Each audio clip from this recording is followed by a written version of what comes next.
Tinder is one of the forces that's transforming monogamy into polygamy. And the problem with polygamy is that it follows a Pareto distribution, like the distribution of wealth, is that some tiny minority of men get all the sexual opportunity and all the rest get virtually none.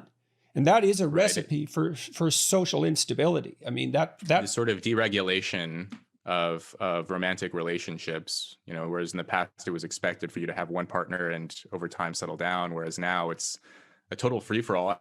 I mean, there are aspects to this that a lot of people don't think about. I mean, I talk to young people, so I have younger friends who I talk to who are sort of very active on the apps and in sort of the dating scene, and they'll tell me things like it's even easier to cheat. So in the past, if you wanted to be unfaithful to your partner, it was risky because, you know, essentially like you had the same social circle, you had the same friends, everyone knew everyone else. But now with the apps, you can match with someone who is completely outside of your social reality, outside of your partner's social reality. You can have a very discreet rendezvous. No one will ever know about this. Ghosting has become more common. I don't know if you know about ghosting, but it's basically where you're in a relationship with someone, and after you have sex, you know, once or however many times, then you just vanish. You never see that person again. Delete them from your phone, block them on social media. You never have to see them again. And there's no social cost to this. That's a real psychopathic conquest strategy. Yes. Right. Yes. Because the psychopaths, they tend to form relationships that are very predatory and then disappear. Because that way their reputations stay intact as long as they can continue to disappear.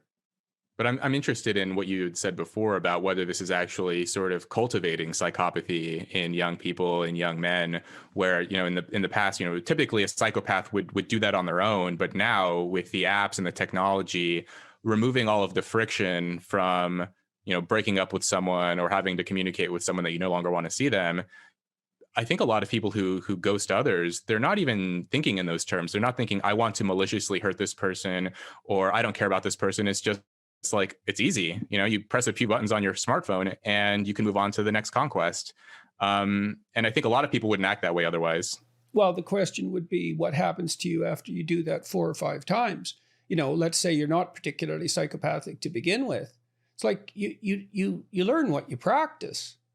And I would say, look, if you're using people continually as a means to an end, and I think sex is probably the most effective way of doing that, then you're establishing a pattern of interaction between you and other people at perhaps the deepest possible level.